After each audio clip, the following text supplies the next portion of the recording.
30 degrees. It's Indianapolis Center. Do you have any test operation to restricted area 2508? Aries 31, roger. Traffic is quite luminous and is exhibiting some non-ballistic motion, over. Roger, Aries 31. Continue descent at your discretion, over. Okay, Center. The traffic is approaching head-on, ultra bright, and really moving. They're right by us right now. There are 1,000 UFO sightings reported around the world every month. 90% of these sightings can be explained, but 10% cannot. Officially and unofficially, the U.S. military has been investigating UFOs since 1947. Their top secret goal is to find out what's behind these unexplained sightings. The Pentagon classifies them as unusual airborne anomalies, but a better term is X-Files. Join us now as Mack Maloney and Commander Cobra explore these unsolved cases, UFO incidents that baffle even the U.S. military. This is Mack Maloney's Military X-Files. And now, here's Mack Maloney. Well, good evening, everyone. Welcome to Mack Maloney's Military X-Files show here at the Distant Thunder Radio Network. This is Mack Maloney. Well, the show we have for you tonight, it's a special show, our third edition of the World War II trivia game that we play for our fans. We're going to have a group of people here later on tonight. Phil Orbanes, the president of Winning Moves, the company that makes Monopoly and Risk and Clue and the Rubik's Cube, you name it. He's going to be our master of ceremonies. We're going to be doing kind of high-level World War II trivia questions. We're going to be playing for our fans, and at the end of the show, we'll be picking a fan's name out of the Magic Fishbowl for either the first prize, which will be a deluxe edition of the Risk board game, or second and third prize is the new edition of Clue, okay, the kind of fancy millennial Clue. So I think at the end they all get killed, right? Where's my special effects? All right, anyway, so we're going to be doing that. And let me introduce the members of our extended posse here tonight. First of all, girls, get ready. Get the fan going. Get your mister. Get your big box of Kleenex and your big box of wipe. And that's squeegee, because the very famous Juan is here. Hello, Mac. Thank you for letting me be on the show tonight. Hello, girls. Thank you for listening in. It's going to be a great show tonight. It's going to be very interesting, informative, and it's going to be a brain teaser too, isn't it? Well, it's already brain teaser because we're going to have to think behind the scenes. It took me 5 times to get that introduction right there. All right. That's all right. This isn't school, you know. It isn't school? Oh, good. It isn't school. I thought it was school with beer. No. You know, you're not going to have to do write 100 lines on the blackboard because you messed up. That's good. Okay. So anyway, you ever done that? Did you ever do that? No, they used ever do that. They used to make us clap erasers. The clap nuns. erasers out the window. Yep. Imagine inhaling that stuff. No wonder I'm like the way I am. Jeez.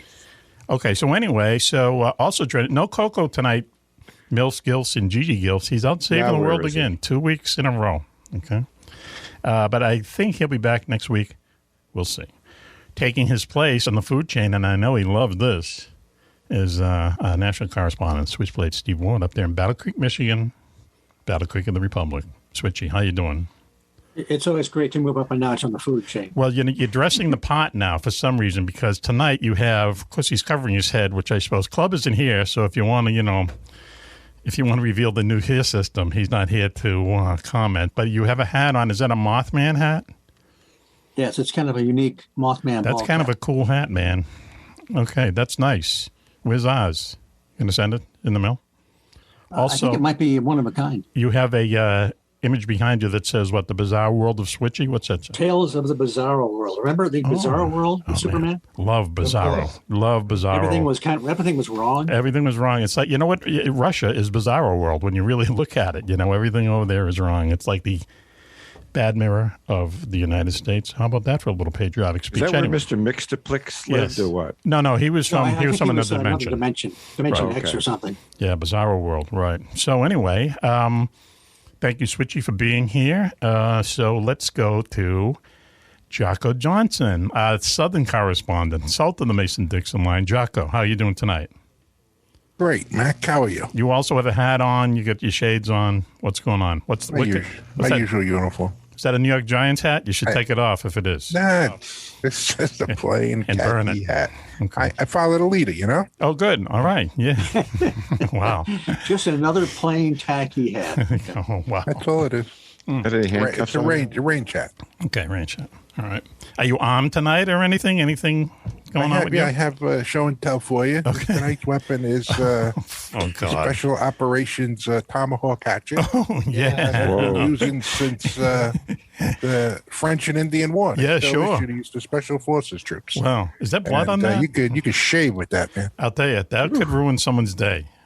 The other end could really do it, too. Oh, all right. So, thank you, Jocko. Show and tell with Jocko. Okay. You're very welcome. This is excellent. Right.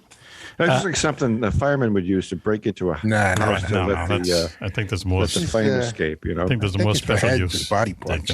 Yeah. Wow. It's too small for a fire. Also joining us tonight, because he's going to be part of the show, as is Jocko. Part of the game is H&X. Now look at him. Does he look like he's in a shelter or something? What's the matter with you? Can you adjust your camera there, H&X? The guy who works for the agency that works for the agencies. Well, I put 2 lights on. I see. And by the way, I'm the only one without a hat or glasses here tonight. Can I tell you something? Without a hat. You should, and you're the one who should. Lois. You're the first person who should put one on. Yes, and Jocko, we used to call those Vietnam Hawks. I never heard Vietnam Hawks. The other term. Yeah, I know. They issue them now to most special forces, I believe. I'm going to get one. Yeah, they still do. Interesting. Anyway, thanks for having me, Matt. Okay. All right.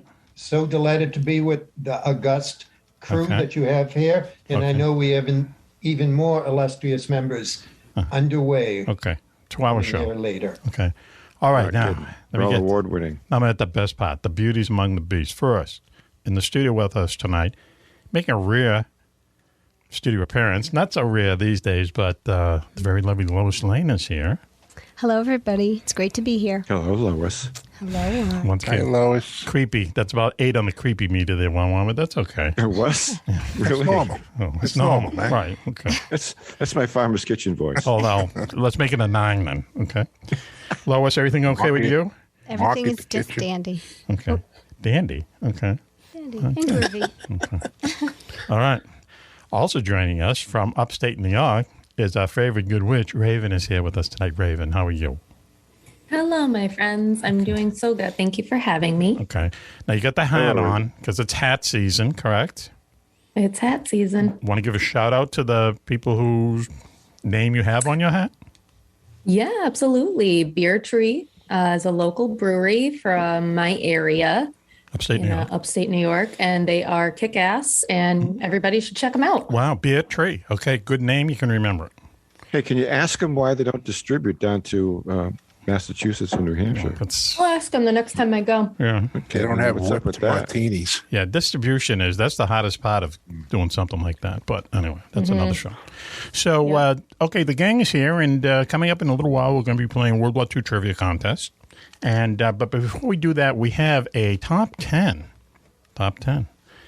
This is, Raven, you have the top 10?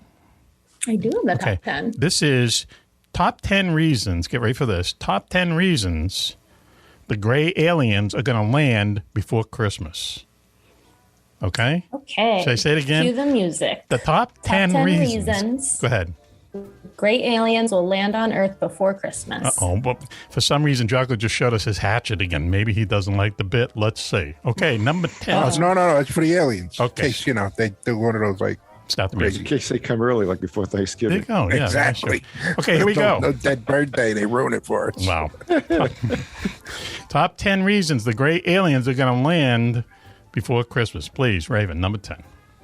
Number 10, gotta be the first in line for the Black Friday sales. Right? They got to be right there when they have the mob scene, right? They'll be right up front. Okay, number 9, please. This will go quick.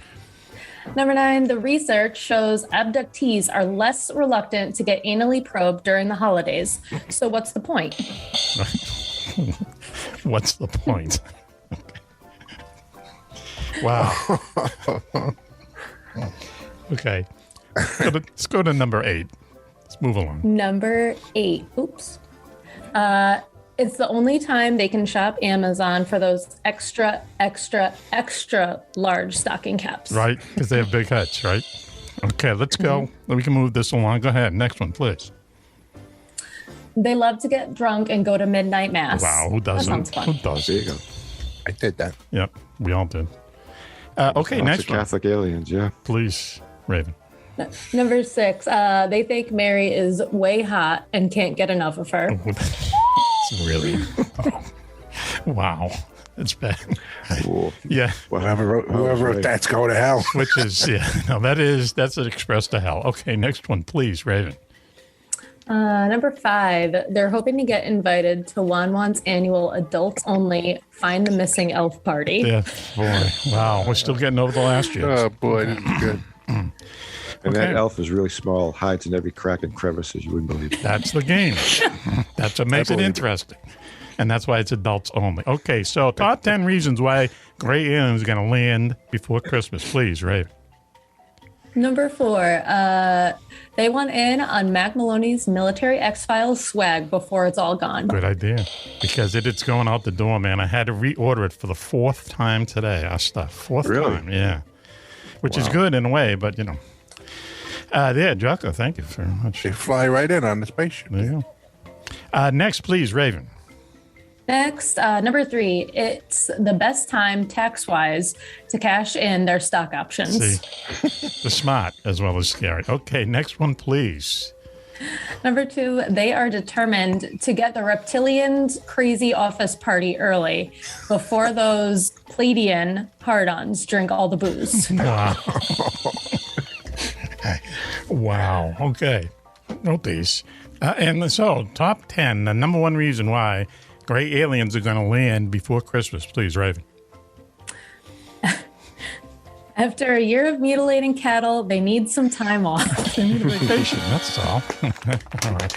Should we clap for ourselves? Is that where it's come to? Excellent. That was excellent. Wow. Okay, well, we're off to a good start, okay? I just didn't want, the General and Phil to be here during that top 10, so we got it out of the way quick. Why don't we take a quick break now? We're going to come back with some fan mail, and then we're going to start the World War II Trivia Contest coming right up. You're listening to Mack Maloney's Military X-Files show here on the Distant Thunder Radio Network. The whole gang is here, and we're going to add to it very, very soon. So stay tuned. We'll be right back after this. Hey fans, Lois Lane here, and I think it's time for you to get some free swag from Mack Maloney's Military X-Files show. We have badges, pins, bar coasters, and some very cool 3D show logos that we just can't wait to give away. Just go to MackMaloney.com and hit the contact button. Send us an email with your mailing address, and we'll ship the free swag out to you quicker than Switch can eat breakfast. That's MackMaloney.com and hit the contact button to get your free swag today. Requests for tasteful news of Wanwan will be handled on a case-by-case basis.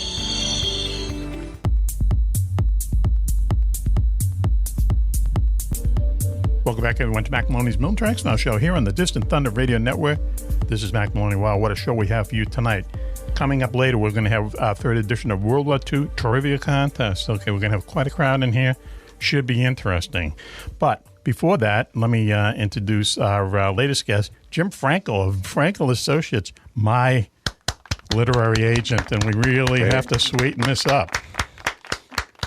Okay.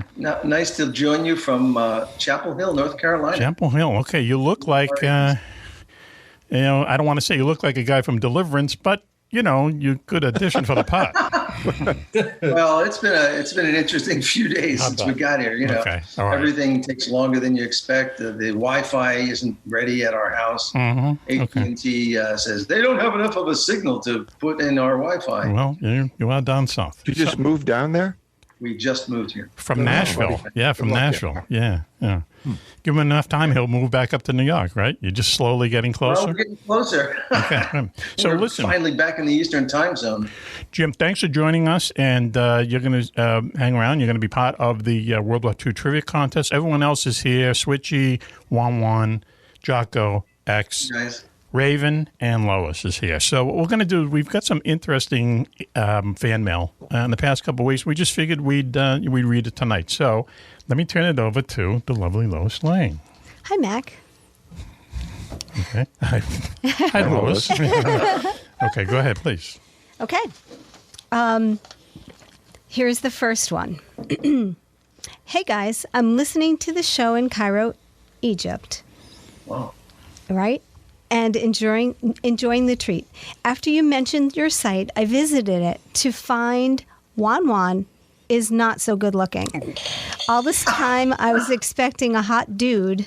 Now I'm feeling great about myself. Best regards, and love the show. Cheers, Marty. Marty from Cairo, checking in there. Oh, see, that's how I lift other people's spirits. That's right. Yeah. Okay. Not overpowering with my good looks. Hey, listen. Kind of tone it down a little bit. When we first started this show, we actually got a fan letter that somehow saw a picture of us, and they said, "You guys have faces for radio." Right? I mean, we should put that on some swag. So anyway, okay, that was interesting from Cairo, which is good. We really do reach around the world. It's amazing. Next one, please. It's amazing. That's Cairo, Illinois. No. Well, his name is Marty. I don't know what he's doing in Cairo, frankly, but go ahead. Cairo, Egypt. All right. The second one is, Dear Gang, I love your show. You guys are hilarious. Been listening for a couple of years now from here in Lincoln, Nebraska. I'm a mail carrier, so every week when I listen to your show, those 2 hours fly by. Some days it's almost like a missing time event. All of a sudden, I start your show, and I will be slanging the mail, and boom, 2 hours flew by, but it only seemed like 20 minutes.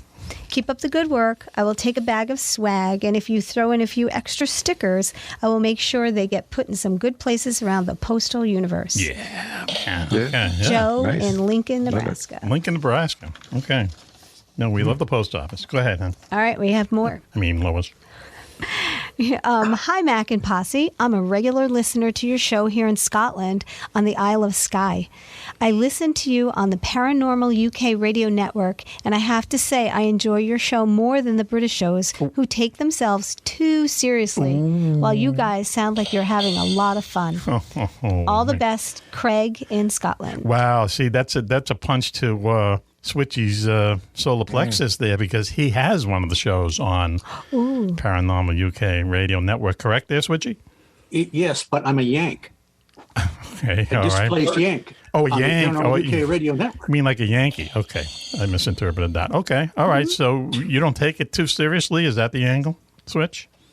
Yeah, apparently. Okay, Apparently, all right, he was good. commenting on the British faction. Although my regular co-host and producer is Andy Mercer, who's a British guy, who's Yes. a very smart guy, Yes. and really adds to the show. Well, I would love to have him on this show but I have a feeling he's probably really reluctant to come on the show. Is that the vibe? I've talked to him twice, and Oh, I don't know. I can talk to him if you want. Okay, all right. Just don't abuse him. He's a good guy. Well, what's the point then? He's my producer. My show doesn't get. Nobody hears it. But he if has that. Doesn't produce it. But he has that Jack the I can Ripper babble thing to, going. No. like the biggest names in the business. Wow. But if Andy isn't there, nobody hears it. It's Wow. like that tree that falls in the forest, and if nobody's there, nobody hears it. Yeah. Wow, If Switch. the producer's not there, nobody hears it. Switch waxing philosophical, Lois. Yes. That was so deep. Yeah, really. Yeah, Switch, it's what we do, though. We'll put music behind that, Switchy. Don't worry. Okay, next one, please. He's so deep, he should be an undertaker. Must be the vodka. Whoa. And finally, this is from our good friend Kim Shea up in Edmonton, Canada. Did you read them all? I thought there was 5. No? Yeah, there was another one. Oh, Okay. that's all I have. Actually, hold on. Let's hold on, folks. We'll play a little interlude music here. Little music there. There we go. Okay. Technology.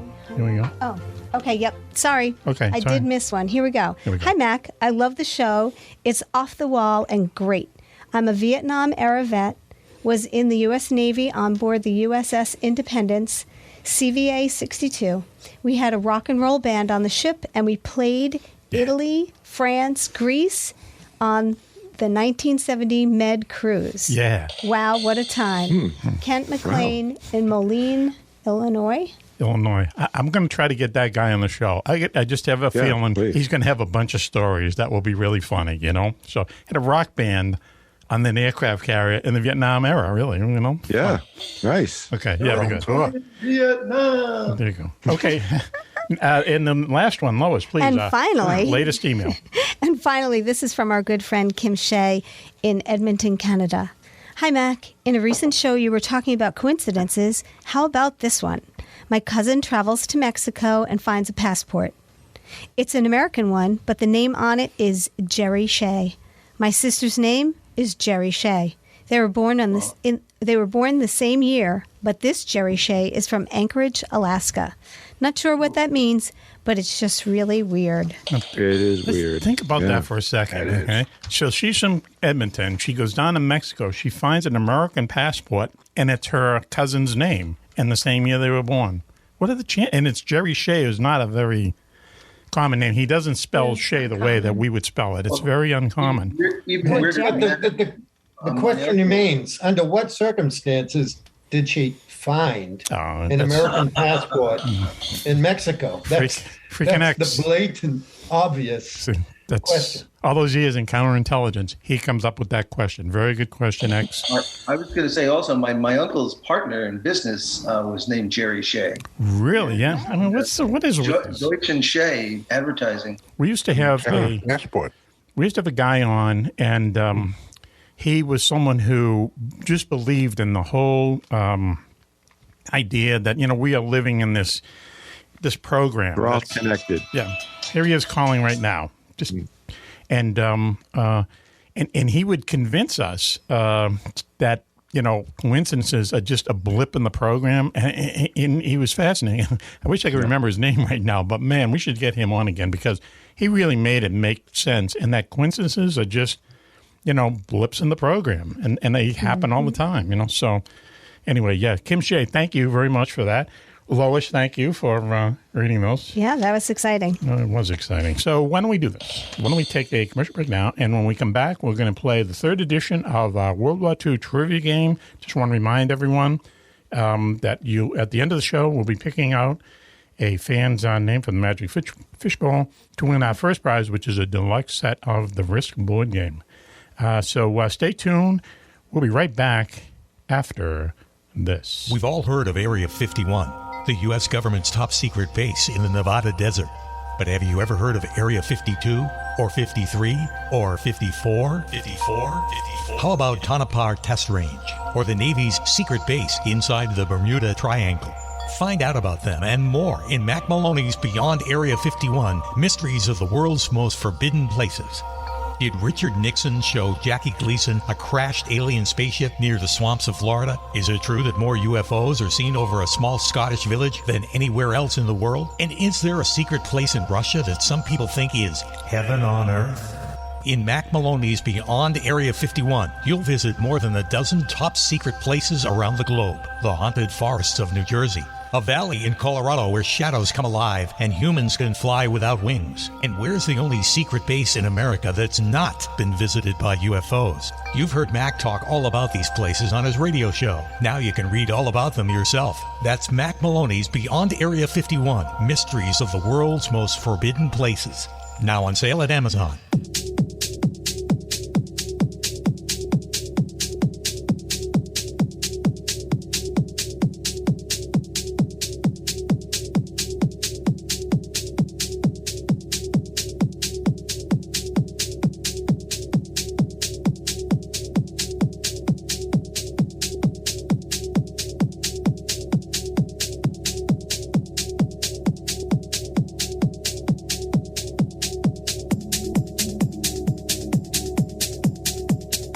Welcome back, everyone, to Mack Maloney's Military Exile Show here on the Distant Thunder Radio Network. Hey, this is Mack Maloney. Wow, special show tonight. It's our third edition of the World War II Trivia Contest. Okay, let me introduce the members of the panel, I guess you could call it. All right, let me introduce, first of all, girls, the very famous Wawan is here.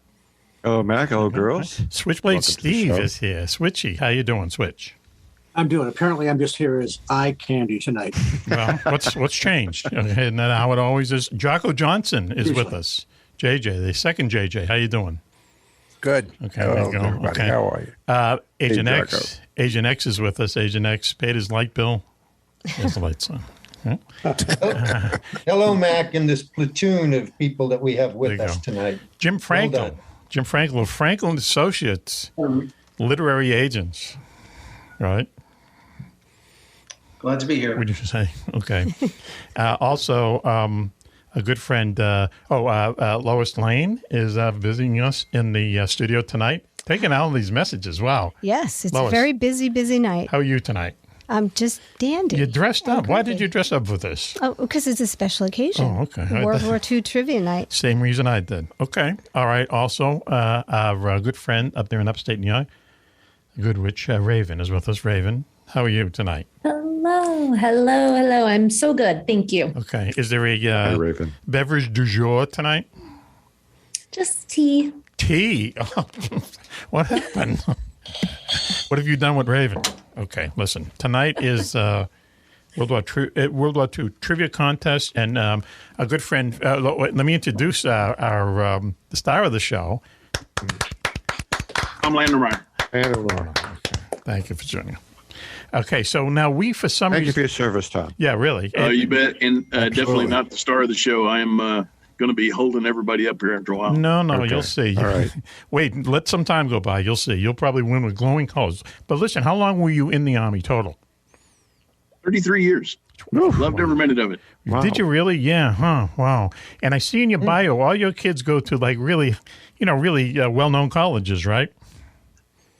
Yeah, they did pretty well. We got our oldest, who's actually here with us tonight. She went to Texas A&M, and then our three boys. One went to Ohio State, one went to James Madison, the other one went to Radford. Wow. Yeah, spread them up. But hey, Ohio State. Are they good this year? The football team, are they good? I don't follow college sports. It's kind of funny. My son thinks they're really good. Okay, but he's prejudiced. Yeah, right. Yeah, a lot of guys, whether they're good or bad, a lot of players from Ohio State wind up in the NFL. I mean, it's got to be the, one of the top colleges that supply the NFL anyway. Well, good for you. It's cool that all your kids are at all these cool colleges, but all separate colleges as well. Okay, well, here we are. We're going to do this World War II trivia contest. Here are the teams. Let me see if I can remember them, okay? It's the general and the ex, who was a lieutenant colonel in the Army. They're one team.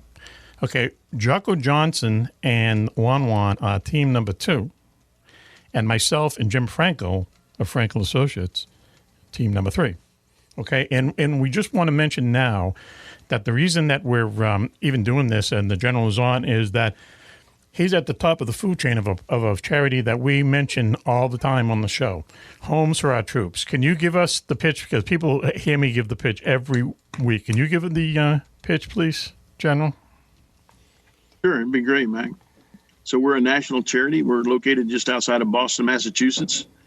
We build specially adapted custom homes across the country, and then we donate them to the most severely injured post 9/11 veterans to enable them to rebuild their lives. We've been around since 2004, so we're going towards our 18th year of service. And to date, we've built and donated 322 homes in 42 states. We've got 75 projects underway, another 100 veterans in the application process of the program. And on top of all those numbers, there's still another 1,000 more severely injured veterans out there that could qualify for our program. Damn, yeah. We average about 20 to 25 homes a year. So you can do that quick math and know we got a lot of work to do. Yeah, really. Gee whiz. I'm sorry. We have to clap. Please. Let's just, seriously. Great job. Thanks. Yeah, great mission. Great team. Tom. It's and here's another thing that we mentioned on the show. Every once in a while, not a lot, and we're not going to get into it tonight, but I think charities shouldn't have to, support these guys. I think it should come from the Veterans Administration. Mm-hmm. And anyone who's had any kind of dealings with the Veterans Administration, you know what I'm talking about. Okay, so let's move on. Okay, so here we go. This is the World War II Trivia Contest, our 3rd edition. The grand prize winner is going to get a deluxe edition of the Risk board game, very famous, popular board game. And also, second prize will be a new edition of, a copy of the new edition of Clue, which is I understand is the Millennial Clue or something. Phil. Well, it's 1949 reproduction. Wow, that's cool. Okay, Phil. Just while we're talking about what people do here, tell us exactly what you do. Well, I was one of the founders of Winnie Moo's Games following my career at Parker Brothers.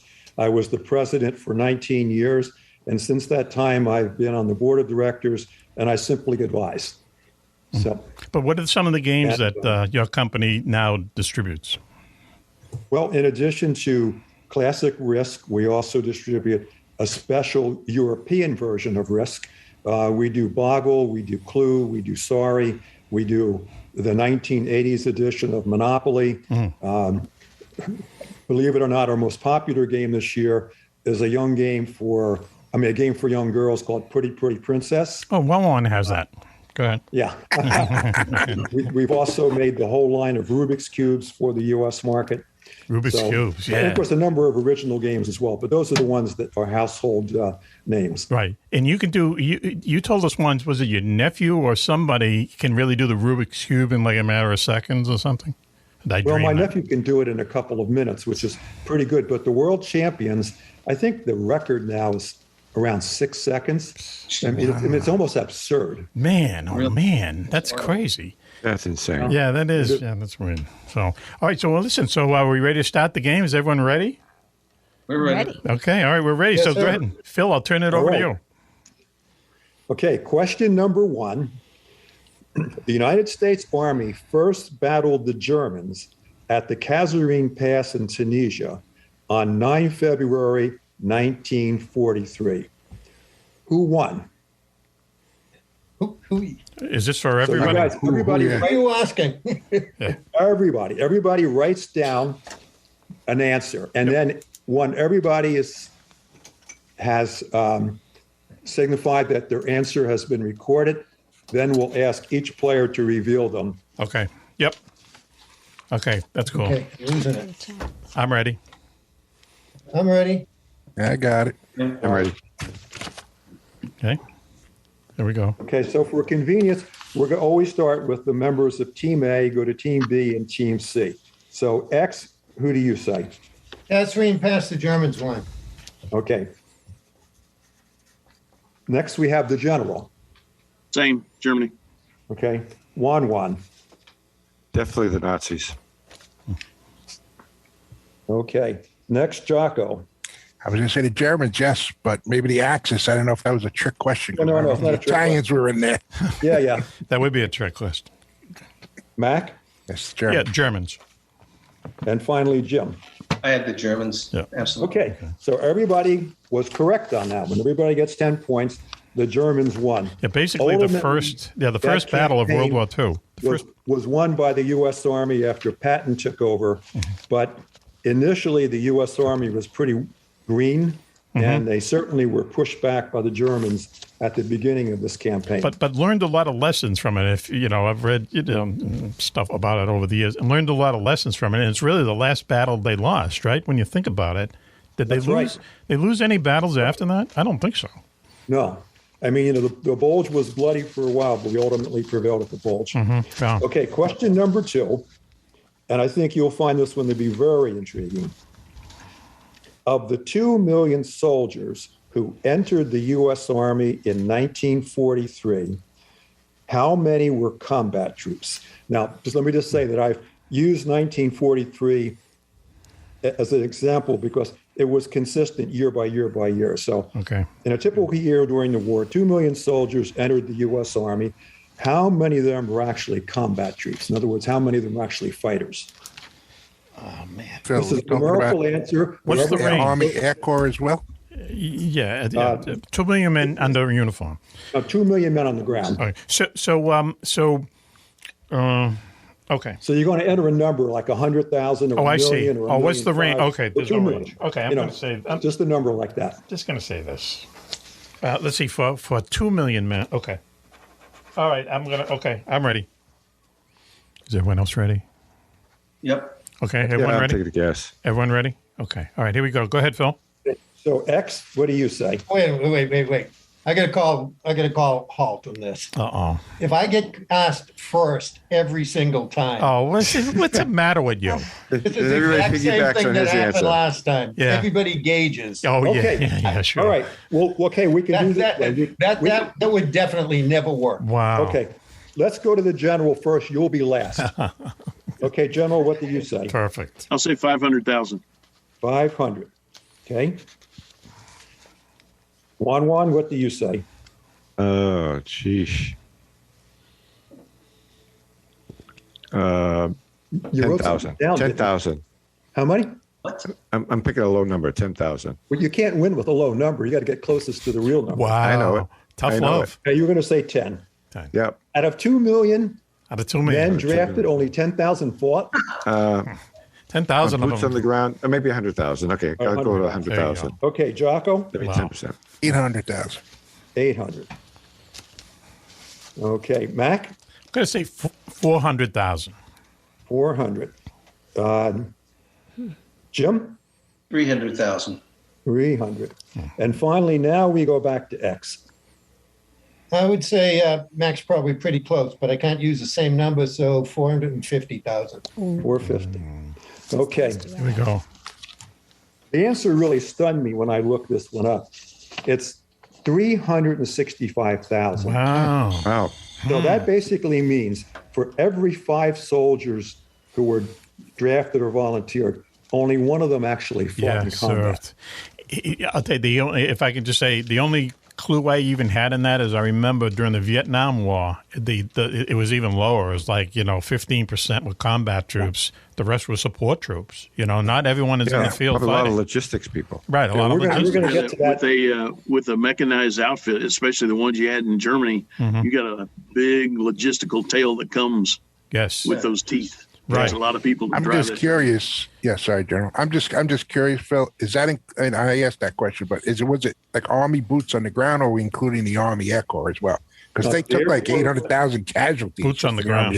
No, it's just boots on the ground. Remember, it's just 1 year. Yeah. Okay. Okay. I missed that one. Sorry. I thought it was 11 million drafted into the Army during the entire war. Okay. It was just bringing it down to one typical year because it was the same basically. So your chances, but what determined your chances of getting into a combat unit? I mean, you 1 in 5 guys are going to go into a combat unit, even less than that. If you had a skill. You went into logistics, basically. Yes. Or support of some type. Okay, so the answer 365, Mac, you were the closest. 400. So you get 10 points, 6 points for Jim, no points for X. Wow. So the only 2 people who scored for this answer are Mac and Jim, who happen to be on the same team. There you go, Jimbo. All right. Yeah. And I may add that I think Mac was closest at 400,000, but I didn't think I could take the same answer. But everybody took my answer in the first question. Yeah, being magnanimous. Okay. I probably should have done that. I've learned my lesson on these evolving rules. X, 2-hour show. 2-hour show, okay? All right, let's go. There is no exclusion on answers. Everybody could have the same answer on a numerical one if it happens to turn out that way. Wow. Okay, the third one concerns a very famous meme from World War II. Wow. And it's a fill in the blank. They had memes back then? Yeah, that's what okay. Let's see what happens. So here's the expression. All you have to do is write down the word represented by the blank. Blank was here. Got it. I know that. That's it. Yeah. Write them all down. I remember that one. We can. Okay. Lois might even know this one. I know it too. What does that mean? I actually think I do. Yep. I'll write it down. Is everybody ready? Yes. Yes. Yep. Okay, we're going to start with 1-1. Kilroy. Kilroy is correct. Yay. Jocko. Kilroy. See, look, I even drew a little picture of him, so X. Right? That's right. So X would understand. That's it. I'm going to take right there. in a second, yeah. All right, go ahead. Yeah, you're brilliant, Jocko. Just like you won one. Mac, what do you say? Yeah, Kilroy. Jim? I was going to say Kilroy as well. Okay. X? Kilroy. And finally, the general. Kilroy was here. Here's the little story behind that. Yeah. There was a riveter on in a shipyard on the West Coast whose real name was Kilroy, and he got into the habit of writing Kilroy was here, just the name, just the expression, Kilroy was here. Yes. In some remote area of the ships that he worked on, mainly troop ships. So by the time the troops got to Europe, they had, found the expression Kilroy was here. Independently, there was a cartoonist in England who created a character named Chad, who was a guy with a bald head, a long nose, looking over a wall. Wow. Yeah. Okay. When the U.S. Army troops encountered Chad, they combined the two. Interesting. Wow. Kilroy was here, appeared in many places in the war. Adolf Hitler, when he encountered a drawing of him thought he was a spy. Oh, well.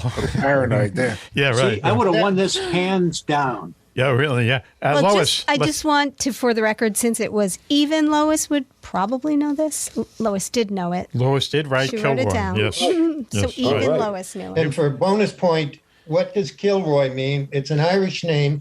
What does it mean in Irish Gaelic? Oh, what is it? Kil is one of the many words in Irish to say church.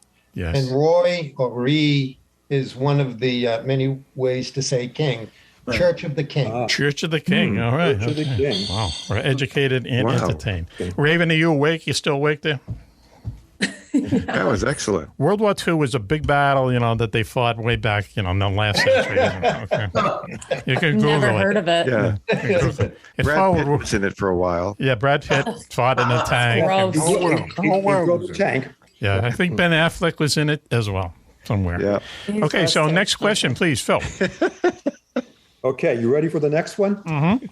Ready. All right. Before I give you this question, I just want to explain that Winston Churchill's favorite creation during World War II was the SOE, which has nothing meaning, Special Operations Executive. Mm-hmm. But basically, it was the organization that he promoted that sent agents behind the line in France to sabotage, organize the resistance and whatnot. Right. And we had the equivalent called the OSS, which, even though it was shut down after the war, actually was the forerunner of the CIA. Mm-hmm. And that's just by way of background. Okay. One of the most famous SOE and OSS operatives was American-born Virginia Hall. She became a secret agent, a saboteur, and a fighter behind the lines in France. And here's the question. What was her handicap? Now remember, she was a saboteur, secret agent, and a fighter.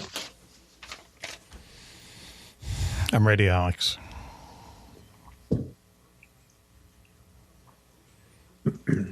Yeah, we're going to take a commercial break after this because we want to talk to Switch.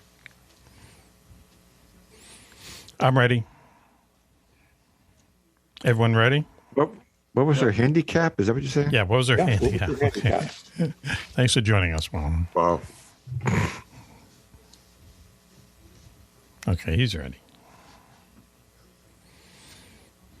All right. Okay, here we go. Okay, so I'm not going to reveal the answer until everybody has stated their guess. Right. Okay. All right, and this time we're going to start with Jocko. I'm going to guess because I have no idea. I'll say she was mute. Mute, okay. Mac? She had a limp. She had a limp. Okay. Jim? She had a wooden leg. Wooden leg. X? Limp. General? She did have a limp with a wooden leg because she lost part of it in a hunting accident, I think it was. Yeah. And finally, Wan. Well, they're probably right, but I was saying she was blind.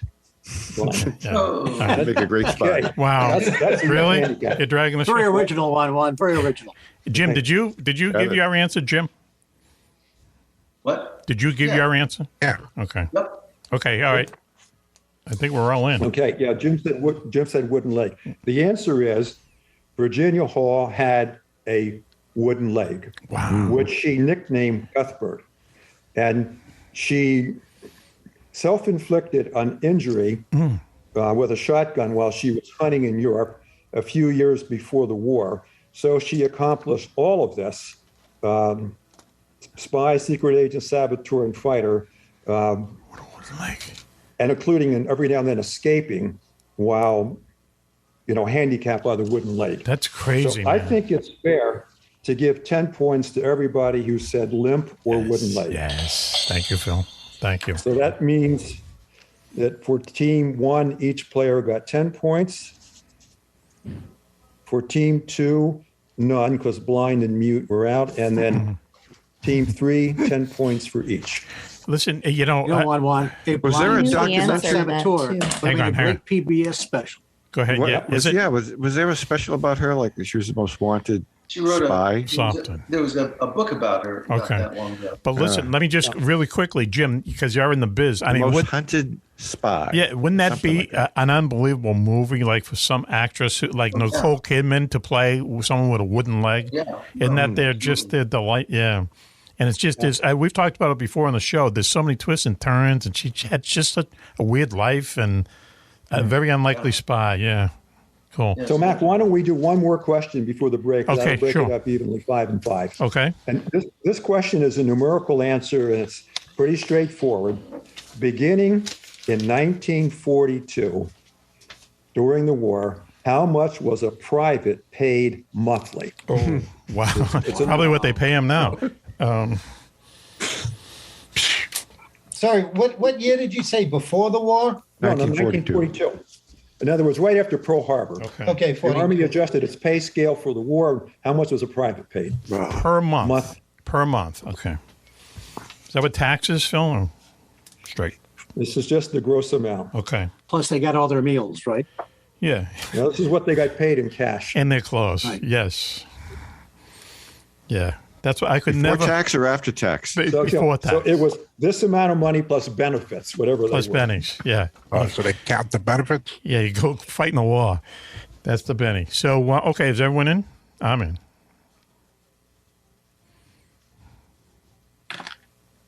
Okay, we're all ready, I think.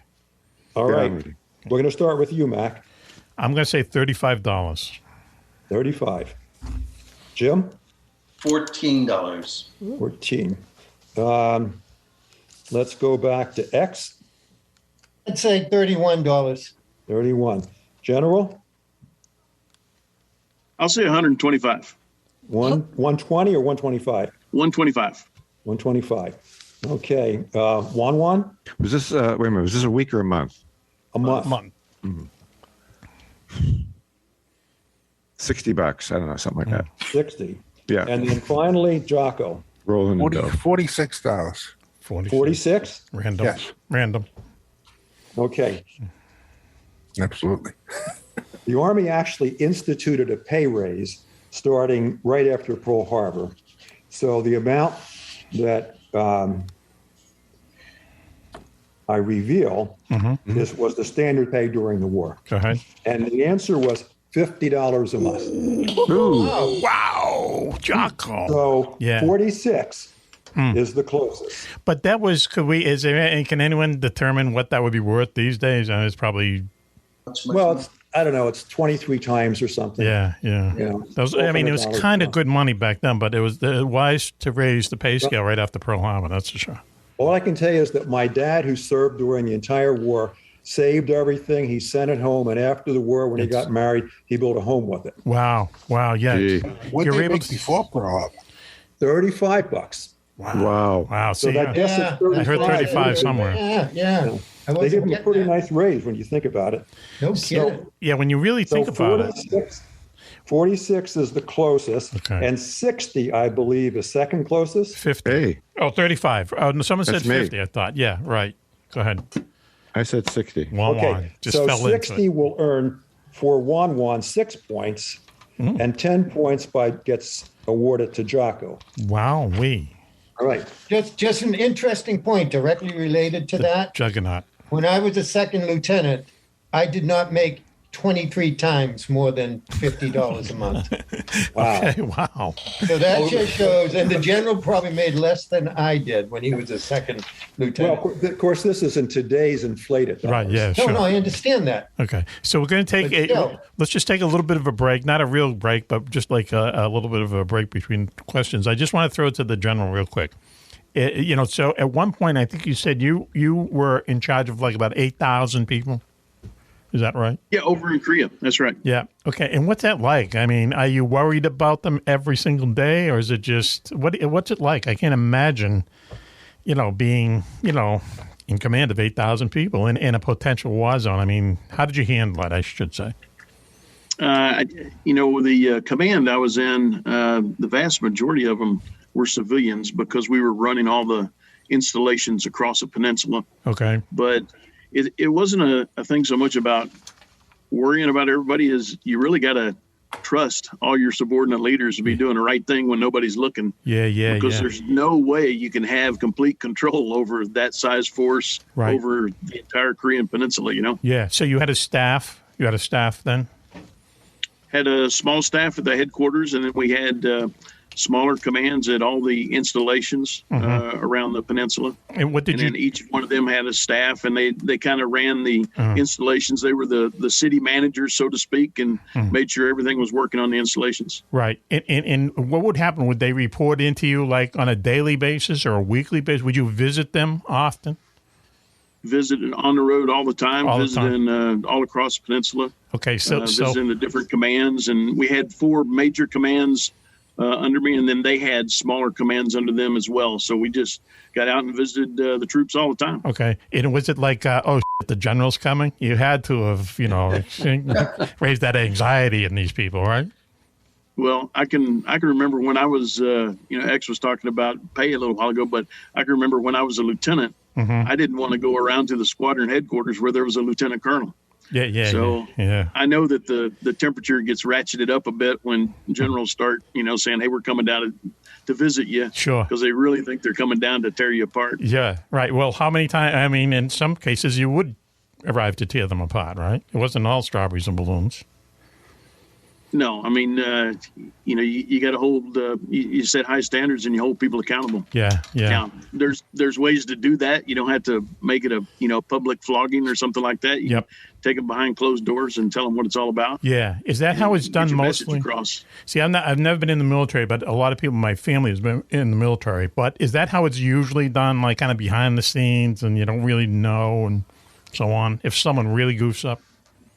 A lot of times it really needs to be, but there are times when things are happening on the fly and you got to have thick skin, and it's not personal. Yes. You're just making a call on something and tell somebody to go left, and they may not agree with you, but they go left. They're going to go left. Yeah, wow. And if they want to put up a fight, they're going to lose about it. You just get on with business. Again, it's not personal. Yeah, just do it. Did you have your own helicopter? I think I asked you this before.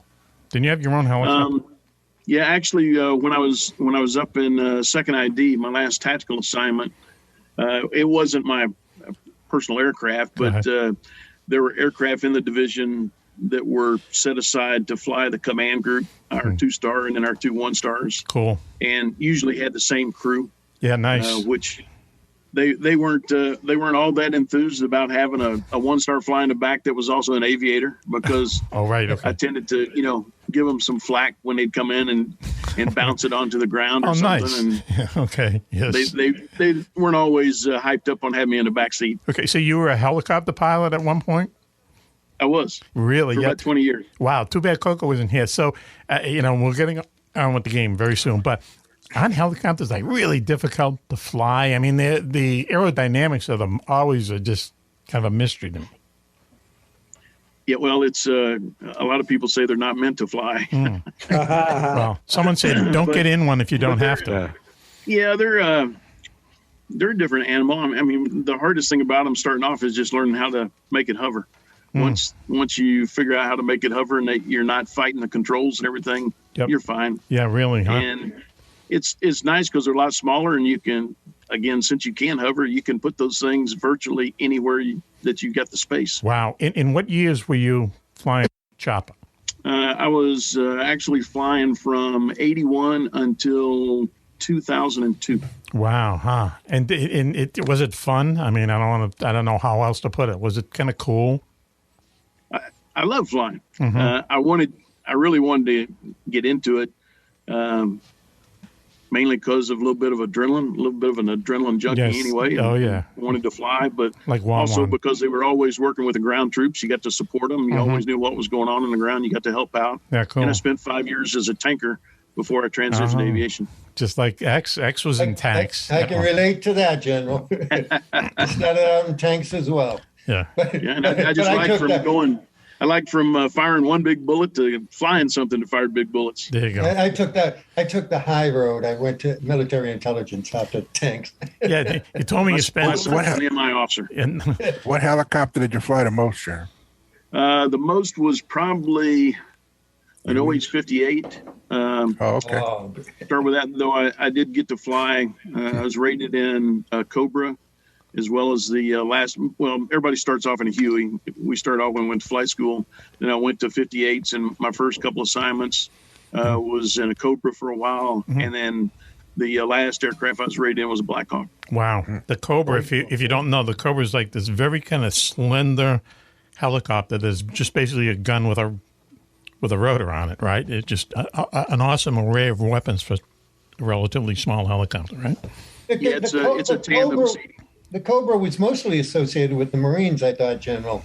Well, the Cobra, actually, we had it for quite a while. Really? But the Marine Cobra has 2 engines, which is wonderful because it's got a heck of a lot more power. And that's what happened, Mac, as you were saying, the different weapons that we started hanging off of that thing just weighed it down, and it didn't really have the power to have all the weapons on it. You had to start making choices between gas and bullets when you went to go fly. And that's why we came up with the Apache. Oh, wow, yeah, the Apache is like this scary freaking helicopter that they fly now. So anyway. They modeled it after the Huey, right? And then the Army had them first. Yeah, Cobra is almost like a shrunken Huey in a way. There's a lot of Huey parts that are the same. A tandem seating, one behind the other. Matter of fact, one of the funniest stories I have is my first assignment in Attack Helicopter Battalion. My wife was about 8 months pregnant with our first child, and we had a static display day where you brought all your families in. They got to crawl all over the aircraft and put kids in the seats and stuff. And we got my wife into the back seat of a Cobra, and the window door on it only opens on one side, so she got in that side. And then we went to try and get her out, and it took about 4 men and a boy to try and get her out of that thing. We almost needed a winch to get her out of there. It was tough. Is she listening tonight? Maybe not. No, she's upstairs with the dogs. Sounds like a good idea. Wow. A story a quick one that the General can relate to. When I went through armor school at Fort Knox, they made us take the flight aptitude test. They wanted us to become aviators. And I said, sure. I saluted, said, whatever you want. I'll do it. Passed I think they call it flight aptitude. I forget the name of the original test you take. And then when I passed all those tests, I passed the vision test, and then they gave me the colorblind test. And they said, what number do you see? And I said, I don't see any damn number. What are you talking? Next. I was not forced to be an aviator. Yeah, I don't see you as a pilot there, Rex. I'm sorry. Before we had a branch in 1983, the majority of the Army aviation officers were armor officers. Yeah, and they were armored cav officers, too. That's what I eventually was. I was a cavalry guy before I... Now, listen, when you were in tanks, X, real quick, what did you do in tanks? I wasn't there long because I didn't like working in the motor pool. Okay, go ahead. So I initially was in tank platoon, then I went to armored cav. How many tanks? How many tanks in the platoon? Pardon me? How many tanks in five tanks in a U.S. platoon. So at one point you had, what were the tanks back then? M83s or something? M68. M68-3. Okay. Yeah. So at one point in his career, I've told the story before, he was in charge of 5 tanks. Years later, we're down the beach, Mrs. Mack and also Mrs. X, and we have firecrackers, and the girls don't want us to light off the firecrackers because it's too dangerous. I said he used to command 5 tanks. I think he knows what he's doing, but we never did it. Lois, you were there. We just didn't want to break any rules. There you go. Yes. Okay. There you go. You didn't want to disturb the plovers. Yes, right. Only because plovers, the week before, we did light a fire on the beach, and remember we got the police in trouble. Came. Okay, well, so listen, we were didn't like, okay, we don't want to be caught twice. Too deeply into it. And I walked away and I said, I have no idea who that guy is. Thank you, X. In my time of need, cops are such killjoys. Yeah. In my time of need. Yeah, sorry, Jocko, we're talking bad about the cops. Okay, I thought you were going to say after the fire, about 10 guys landed in parachutes. No, that's what we were expecting.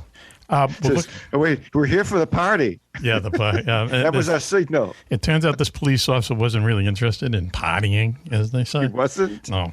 He was a pretty cool guy. Boring. He would have had a beer and just hung out with you. Well, he just said, "Get out of here." Maybe not.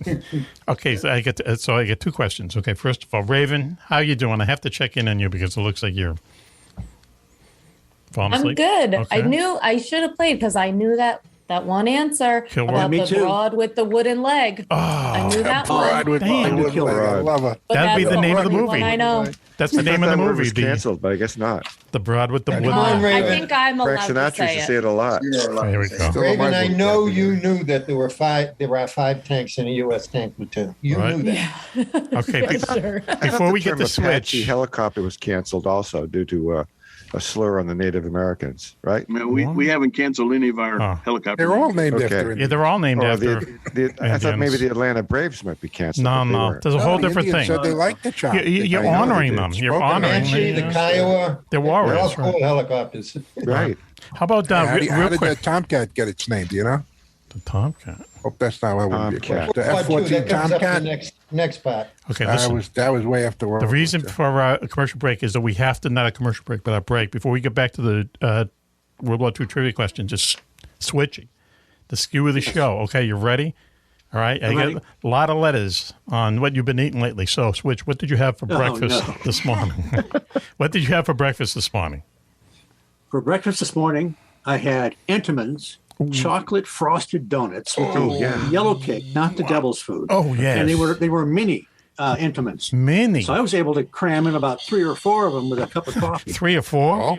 They're small. They're small donuts. Yeah, I know. So 5 or Got 6. about a half a dozen. Does 3 or 4 mean 5 or 6?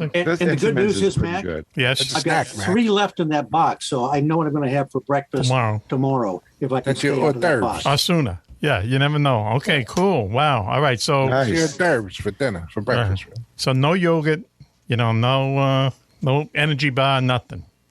No. You're all Notice better. the images lately I've been putting Sure. behind me. Yeah. I saw the Entenmann's. Is that Do you from recognize Combat? these guys? Is that from the show Combat? Combat.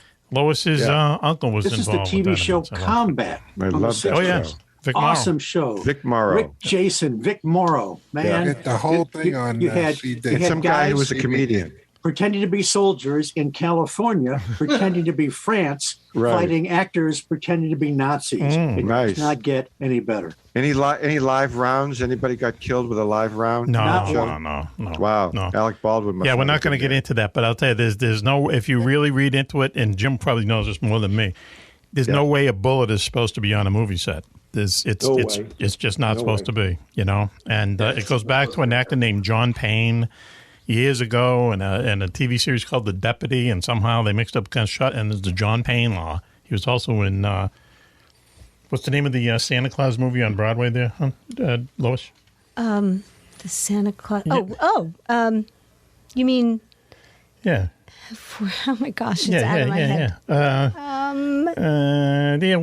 Where the Santa Claus goes to Macy's. Oh yeah. Miracle on 40. Miracle on 34th Street. Yeah, 34th or 48th, we don't know. Yeah, anyway, John Payne was in that, so anyway, that's why they John shouldn't. Payne. Right. Who's the chick on that? She was Natalie Wood was her first. She was a kid in it. The little girl. Yeah, and then his wife was Maureen O'Hara, maybe. Jim, we're really going to. It was. Yeah, Maureen O'Hara. Okay, was she the one in the Tarzan movies? No, that was Maureen O'Sullivan. Oh, Maureen O'Sullivan. I mixed them up. Okay, so listen, let's get almost Hey, Mac. O'Hara one. Yes. Mac. Yes. Just because you mentioned the F-111 Aardvark last week. Oh, right, yes. Mack Maloney wanted that plane to be an F-14 and the F-111. That was supposed to be one plane, and the Navy and Army were both supposed to get it. Really? Yeah. So when they realized that didn't work, because they said, hey, how you make Ford cars? We make one car and just put different names, Ford, Lincoln, Mercury. Yeah, right? yeah. Didn't work, right? So Grumman, who names all their birds after cats, like the Indians. Yeah, sure. The admiral who was in charge of that program, who signed off on the F-14, was Thomas Connolly, and they called it Tom's Cat. So, is that right? Yeah, really. Yeah, Yeah. you're right. The F-14 was a Tom. It was a Tomcat in World War II, I think, as well. Yeah, maybe a really? I didn't know. Wildcat, Hellcat. But okay, real quick, Phil, before we Jocko, go back, that was awesome information. That was great. Before we go back to how much a private makes today too, if you want to. Wow. And you do know, talking about combat, Vic Morrow came to a bad ending. Yeah, we all know. On the Twilight Zone movie. You should also say that his daughter is Jennifer Jason Leigh. Oh, yeah. Yeah, okay. You feel better now? Feel better? Okay, listen. General, I'm just going to put you on the spot real quick, and these are things that always bother me, okay? My ass is on fire right now. Ready? Okay. I'm glad we're on the air. General, you ready? Way too much information. How many guys in the squad? Jason Leigh was a smoke show. Okay. How many guys in a squad, right, General? General, how many guys in a squad? 11. How many in a platoon? 35. Okay. How many in a company? 110. Okay. And then what's the next up? What will be the next up? Battalion. How many? About 900 maybe? No, you're probably too high. These days, 450. Oh, real? Okay. All right. And then what's next? The brigade or the union? Brigade. Okay. How many there? Probably 1,500. Okay. And then and then we go up to divisions. I always think divisions are 20,000 people, but they're not these days, right? Well, they can easily be in excess of 12,000 or more because they can have other brigades that are with them as well as their 3 or 4 maneuver brigades. See, that bothers me about a lot of stuff that I wind up reading is they just assume you know how many people are in a platoon, how many people are in a company, and yeah, I've been doing it for years. I'm still not sure, so. But Matt, well, and it's really changed over time too. Yeah, it depends on wartime and everything, right? Well, and not just that, just the structure of the forces. I mean, when I first came in, aviation companies were commanded by majors, but they were 150-person companies. They were pretty good size with a lot of aircraft in them. And then the Army went to a smaller aviation company that most of them only had, 8 to 10 aircraft inside of them. And you're talking about only about 20 pilots and crew chiefs. So now you're in a 30 to 40-person company. Right. And a battalion was still about maybe 300, but the vast majority of them were in their aviation maintenance and in their headquarters. Is it more manageable? How many divisions were in an Army? Oh, wow. Yeah, how many divisions? No, it really depends. They're moving divisions in and out depending on what the Army and is it the same? Is it the same in the Marines as the Army? Not exactly. Don't make fun of them. They really treat their brigades kind of the same, and they're mixing and matching all across. Wow. Yeah, and the general, you're right, and that's why I told you this before, Mac. It's kind of hard to say how many in a platoon. For what the general said, it's right. For a maneuver unit, the numbers he gave are good roundabout numbers. Okay. But if you're talking about artillery or a depends on what they MI company or an MP company or anything, the numbers vary tremendously. Right. Okay. I just wanted to say that X told me years ago what a jarhead was. He had to explain that to me. So we don't want to make fun of the Marines. Okay. So anyway, okay, Phil, we're ready. I think we've got our second win. Right. Okay. Question number 6. This question has a 2-part answer. And it's about ordnance. Okay. It's going to be a quantity and it's going to be an item. So you have to determine both components of the answer. Okay. If you were in the Royal Air Force in World War II, what would a cookie be? A cookie? A cookie. So it's a quantity and it's an item. And it's ordnance. I heard of this. Okay. I can't remember what it is. So what's a cookie? We need Ross. Yeah, really. And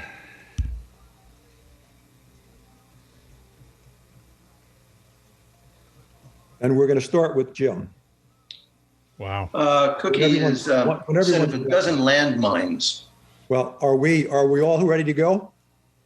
Yeah, sure. I'm not, but I have no clue. Yeah, I don't know. Right. So you're going to say what? I got a dozen landmines. Okay. Now we're back to X. I'm striking out on this one too. You say you want to know what the item is and what the quantity is.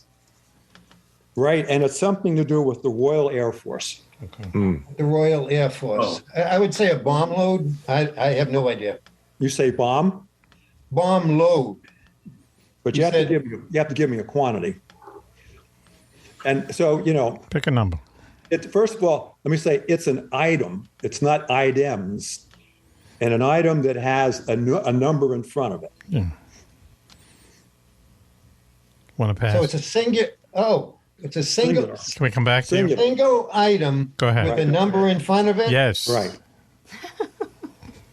Royal Air Force. Royal Air Force. RAF. Single item with the number in front of it. We'll put music to this. Air Force. Good. I'm struggling with this one. We can tell. All right, now, we'll come back to him. Good. So what are we doing? Are we Who's next? skipping X Yeah, or- we'll come back to him. I'll give. Okay, go ahead. I don't think landmines. Landmines. You said landmines, right? I said landmine, yeah. Yeah, well, then that's not a number with a item, and that's plural. He said a dozen landmines. You want to reconsider? Oh, I'd love to reconsider that. Yeah, okay, well, All right. listen. Yeah, for clarity's sake, Go ahead. it's the Royal Air Force. It's something that they were, was part of their vernacular, Okay. and it was a quantity and item singular. Okay. Go ahead. So We'll instead just. of landmines, what do you say, Jim? Jim. So I say it was a 4-pack of bombs. 4-pack of bombs. 4-pack of bombs. 4-pack of bombs. All right. X, what do you say? I think that's a good guess, Jim, and I'm going to say a 6-pack. 6-pack. Wow. I have ESP. Holy cow. All right. Then we go to the general. General. I'm going to say one bomb and a big one. A big bomb. Big bomb. All right. Now we go to 1-1. Yeah, since I go singular, it's a bomb. I don't know what this probably, since it was the Royal Air Force, they like big stuff. So some kind of bomb, and just one. Just not a lot of them. You just have to give a number there. Jocko? Okay. I think it would. I'm thinking it's something like, I don't know, today we'd probably call it a cluster bomb. A dozen, I would say. Like bomblets in it or something. I don't know. Well, you're actually all. Oh wait, I didn't get my answer yet, Phil. We didn't get you yet, did we? Okay. I'm going to say it's like a 4,000-pound bomb. Their biggest bomb. All right. Good. Are you ready for the answers? Yes. Yeah. We're ready. We have one player who hit it right on the nose. Ooh. And Who that was would that? be Mack. Wow. Yeah. Oh, holy cow. 4,000 pounds was their biggest bomb? Thank you. Well, 4,000 remember, pounds. now, here's the thing. Back then, How did I the know that? standard size for a bomb carried in a U.S. or a Royal Air Force bomber was 500 pounds. Yeah, right. This was 8 times bigger than usual. Yeah, Phil, yeah. what about those dam buster bombs they used? Yeah, but they Ones that didn't stick, weigh you a know? lot. They were barrels full of explosives. They were They heavy, weren't- but they they weren't weren't really more than heavy. 4,000. Okay, I And the figured they heaviest were bombs heavier. were, of course, were the atomic bombs, but that's not what Right. that wasn't associated with the RAF. Yeah, B-17 only that gives you carried 10 about a ton points of because you bombs. got both the quantity and the Wow. item correct. Lois. Everybody who said bomb gets 5 points. Oh, there you go. Okay. So Are you? we're going to give 5 points to each player on Team A. Never mind. 5 points. Did both of you guys, Jocko and 1-1, say bomb? Yes, they did. Yeah. That's what I said. I don't know. Yeah. And Jim actually said a 4-pack of bombs, so he's going to get 5 points. Wow. Okay. Jocko said it was like a blockbuster or Phil something. being right? generous. Cluster bombs. Cluster bomb, yeah. Yeah. But We should the do word a. bomb is worth 5 points. I'm impressed, Mac. That's pretty good. I knew it was something to General, do what with did you? bombs. Yeah, what did you say, General? What did you I say? said one big bomb. One big bomb, yeah. So I think they probably flew it in a Lancaster or something because I know like B-17s didn't really carry that many bombs, but the Well, first British. of all, the bomb bay of B-17 couldn't carry a bomb of this size. Not necessarily the weight, just the physical size. Yeah. Lancaster could.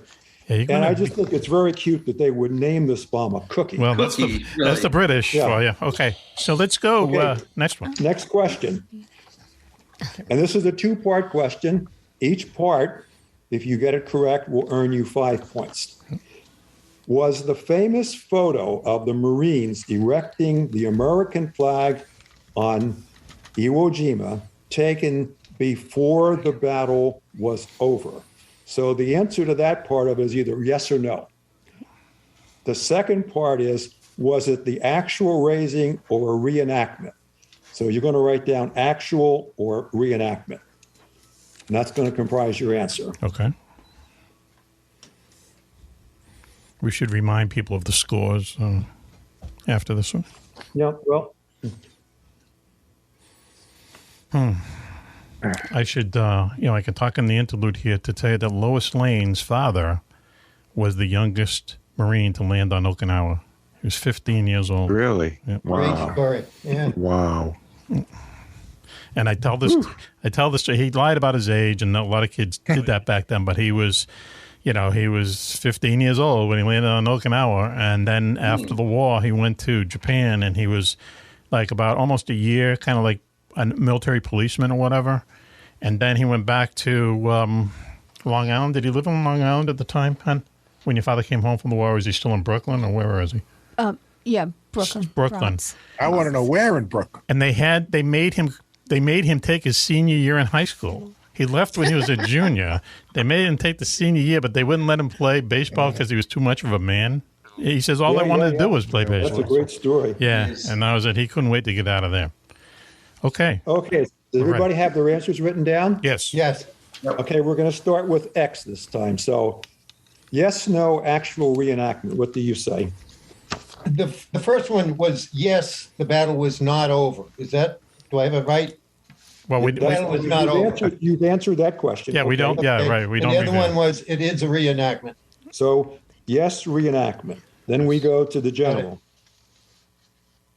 I'm going to say no and reenactment. No and reenactment. So, third, we go to Wan. What do you have to say? I'm going to say yes and reenactment. Yes and reenactment. Now we go to Jocko. Yes, because they won the Battle of Suribachi, but they didn't take the island. But the first shot was taken originally, and it was an admiral or a general, I think, on a ship, and he saw it and said, that flag's too small. Have them put a bigger one up. Mm-hmm. That's correct. And they put a bigger flag up. And that's the one that I think he took pictures of both. Go ahead. Yeah. But it's the one that was famous. Right, sure. Okay, the reenact. Okay, now we go to Mack. The battle was not over, and it was a reenactment. And finally, we go to Jim. The battle was not over, and it was a reenactment. Okay, well, everybody scored 10 on that one except the general, as far as I can see. Sorry, Jim. So he scores 5. Okay. So it's 10-5, 10-10. I got to say, you guys are all doing really well tonight. How about the scores? Some of the prior quizzes, we might have a smattering of scores, but you guys are hitting it out of the park. Okay. Do we have a total score yet? How many more questions do we have, Phil? 3. Okay, and do we have the scores? Do we have these scores, or should we announce the score? I can tell you at the end of 5 that Team A had 6, and Raven can, of course, verify if I got this right. Okay. But I have 60 for Team A, 56 for Team B, and 76 for Team C. Okay, who's Team A? Could Team A raise their hands? Team A. X and the general. Okay, X and the general are winning? Okay. Right. No, you're winning. Team C is winning. I'm sorry. Jim. Okay. You're winning. All right, Jim. Here we go. Which one are we? I got the 4,000-pound bomb one. Right. All right, let's go. Here we go. Next question. Move it along. Here we go. The next question, the answer is a number. In the United States Air Force, a fighter pilot became an ace at 5 planes shot down. How many planes did German pilot Erich Hartmann shoot down? He was Who the heck is Erich Hartmann? Yes. He was their leading ace. I'll tell you that. Really? Phil Hartmann's brother. Okay. So 5 made you an ace in the U.S., but how many did this German pilot shoot down?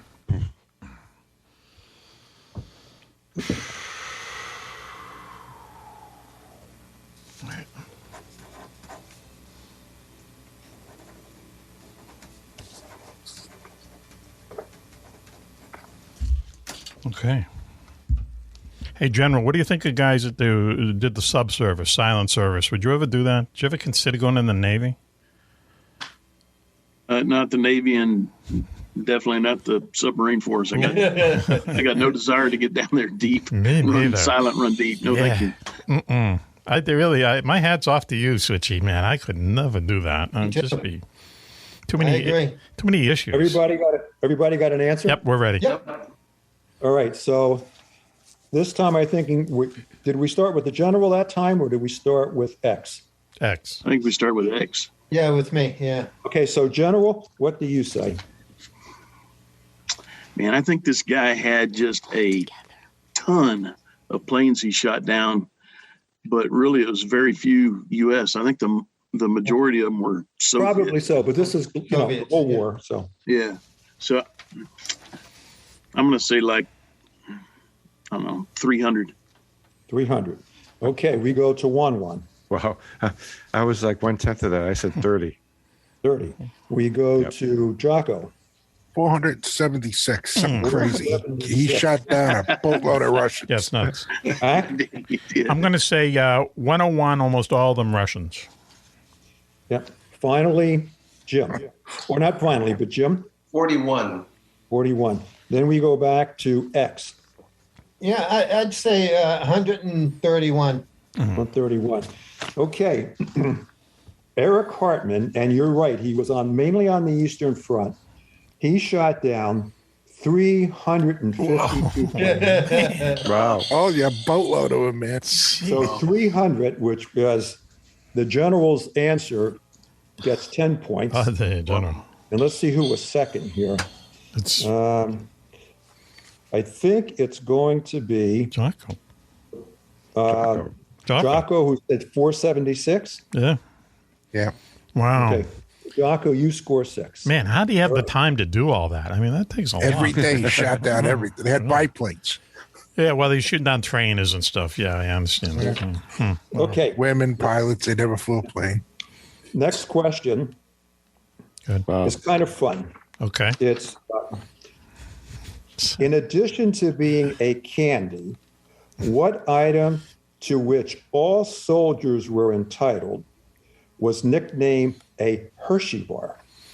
So we all know that a Hershey bar is a candy, but the name Hershey bar became a nickname for an item for which all soldiers were entitled to earn.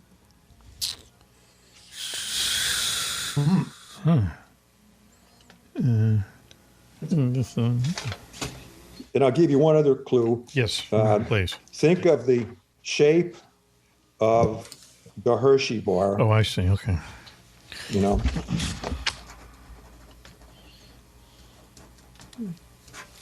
Not necessarily the color. They have to win it, Phil, or just they were issued? That's a good guess. Issued. They had to earn it. Earn it. Oh, you had to earn it. You had to earn it. Okay. All right. I understand. You had to do something. Yeah. Okay. And you would get it. Yeah. Bada bing. Okay, we're going to start with 1-1. I don't know. I got to pass on that. I have no idea. You got to pass. Yeah. We got Jocko. I'm going to say like some kind of combat ribbon. Combat ribbon. Okay. I wanted to say the CIB, but I don't think so. Mac? I'm going to say like some kind of metal. Metal. Jim? An epaulet. Epaulet. We go back to X. I mean, sorry, to X. Yeah, I'd say it's a combat decoration of some kind, metal or a decoration or something. Okay. Uh-huh. And we go to the general. I was going to say marksmanship decoration. We got the little bars that hang down below the different qualifications with different weapons. Correct. Marksmanship. Okay, this is one that nobody got right. The answer is a Hershey bar was a 6-month service bar, a gold 6-month service bar that was sewn on the sleeve of your uniform. Every 6 months you got one. Oh, that's what those are. If you were in the war from start to finish, you would have 7 of them. They weren't square. They kind of like had angles. Yeah, they were rectangular. Yeah, rectangular, like Hershey bars. I thought they were like and by the way, the reason they got the name Hershey bar is they're gold. And Hershey bars back then came wrapped in a gold foil. Oh, cool. And they had the same shape. Yeah. Wow, good question. Wow, that's a good one. That's what I tell you that we still wear those today. Really, you still wear 6 months in a combat zone. You get one of those bars, but there is zero population call them Hershey bars. Okay, well, in the war, that the Hershey bar was part of the K rations and whatnot.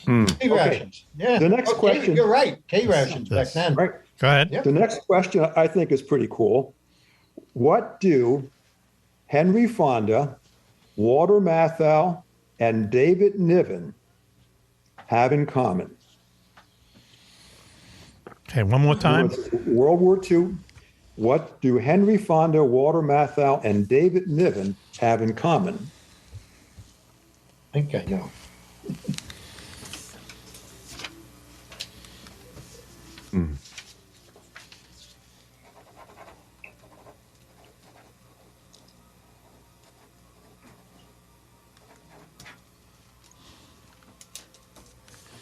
Okay.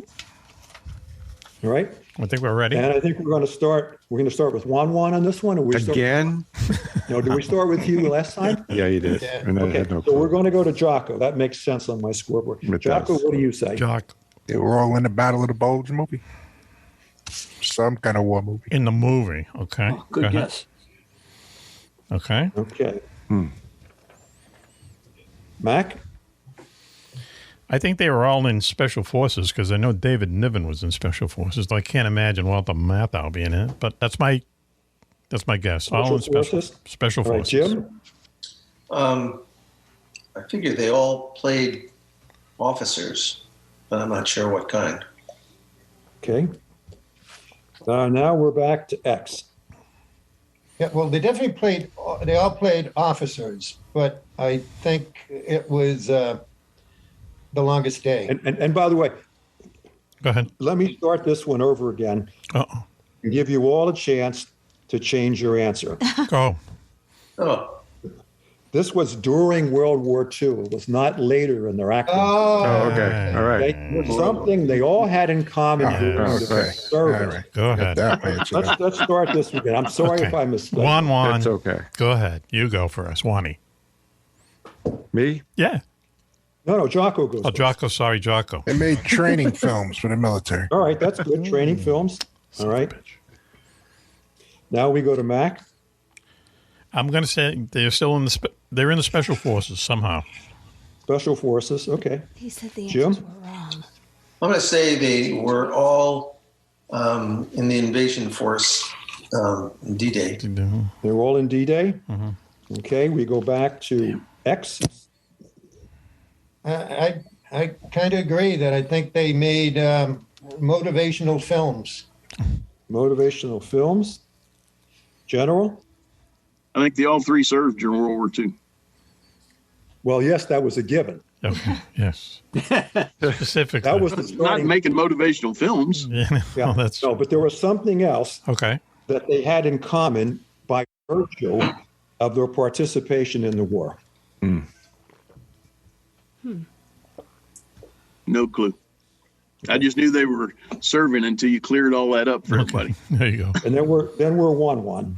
Well, I know that one of them was in the invasion of Normandy, so I'm assuming that's the key. So they all were at some point in the invasion of Normandy. Okay. Maybe not the same beach, but Let's see what happens. The answer in this one is they all were decorated. Oh. Okay. Yep. Yeah, They good. didn't have anything in common with each other, but they were, Interesting. gentlemen, decorated for what reason? soldiers who became actors, who can look back on the war Sure. and were recognized for their bravery and won decorations on behalf of their bravery. Who's the guy? Who's the guy in Green Acres? Eddie Albert. Albert. He was also decorated for, I think, in Tarawa or somewhere. He saved a bunch of guys. Yeah, he was a boat, right? Yeah. Higgins boat drivers. Saved a bunch of Marines. So, okay, are we at the last question now, Phil? That was it. Okay, wow. Well, let's hear the scores. We're going to need some time to total them up. We should take a break, and we'll come back. How's that, okay? You're listening to Mack Maloney's Military X-Files show here on the Distant Thunder Radio Network, a long-awaited break. And we'll be right back with who won our World War II trivia contest. And we'll be back with our winners, okay? So you're listening to Mack Maloney's Military X-Style Show here on the Distant Thunder Radio Network. We'll be right back. I was in the hospital with my son for 18 months. When he got injured, I wasn't prepared, but I knew I had to be strong. When I was told about John's injury, I was in complete shock. I just remember rushing into his room and giving him a big hug and letting him know I was there. These veterans and families are just a few of the heroes we serve at Homes for Our Troops. For thousands of severely injured veterans, everyday life is filled with barriers. It was really the little things throughout the house. Counters that you can't roll up to. I had to drag my wheelchair down steps. I want to help, but he is so determined. At Homes for Our Troops, we build specially adapted custom homes with features like wheelchair access, roll-in showers, and automatic door openers that allow them to function independently and focus on their recovery and family. This house is freedom. It's hope. It's a new beginning. This house has given me my family back. To learn more, visit hfotusa.org. Listen, so here we are with Phil Orbanes. Let me introduce everyone really quick. Okay, joining us tonight, the General is with us from Homes for Our Troops. Thanks, General. Did you ever expect this, General? Did you ever expect this, though, really? This was a great night. Okay, good. Glad to hear. We had a great time. Okay. Jim Frenkel Associates. Jimbo. How you doing? Thank you. Okay. It was fun. Is that a Mets hat on? If it is, you got to take it off. Sorry. Yeah. That's my Mets hat. I'm not taking it off. Okay. I wouldn't either.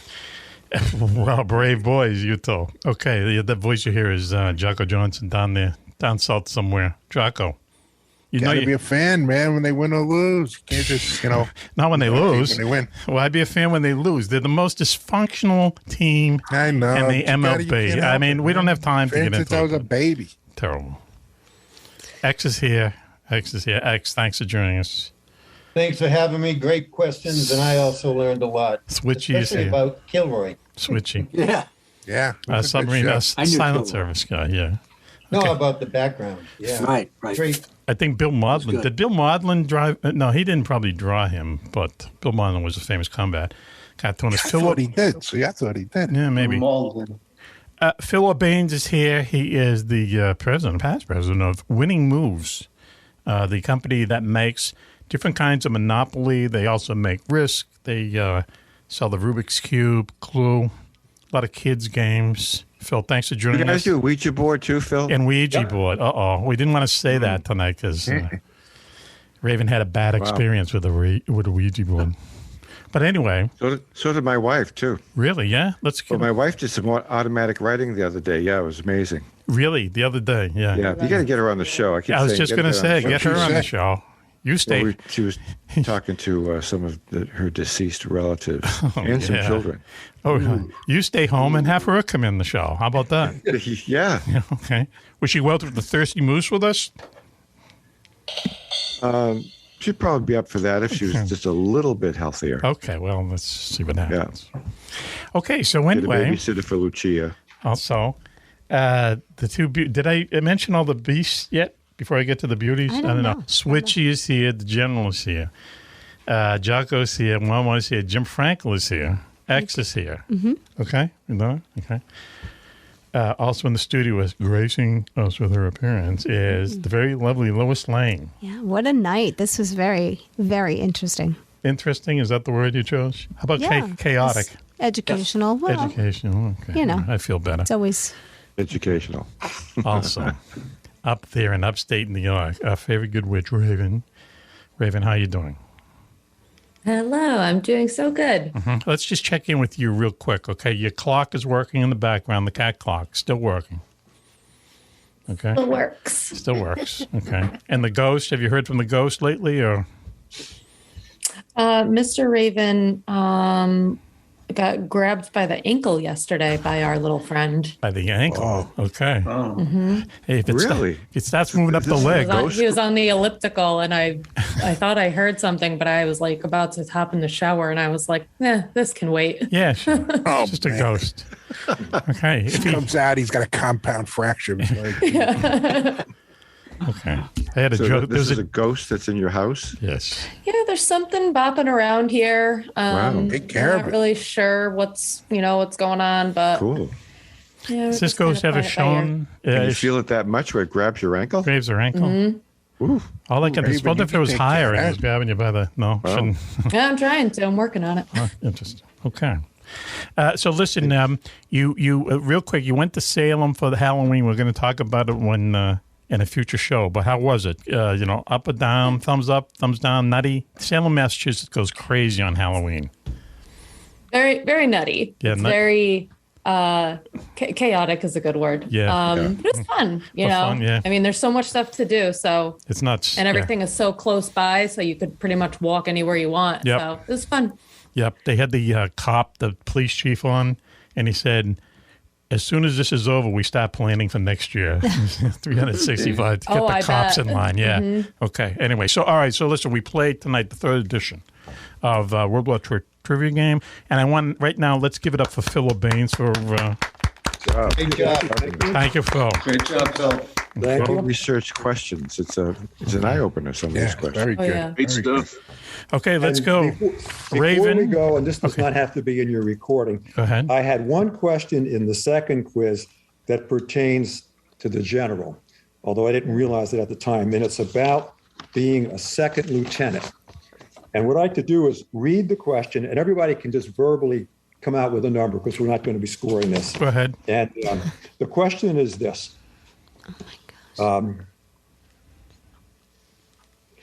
The second lieutenant's primary task is to lead infantry soldiers into combat, working closely with the platoon sergeant and 2 squad leaders.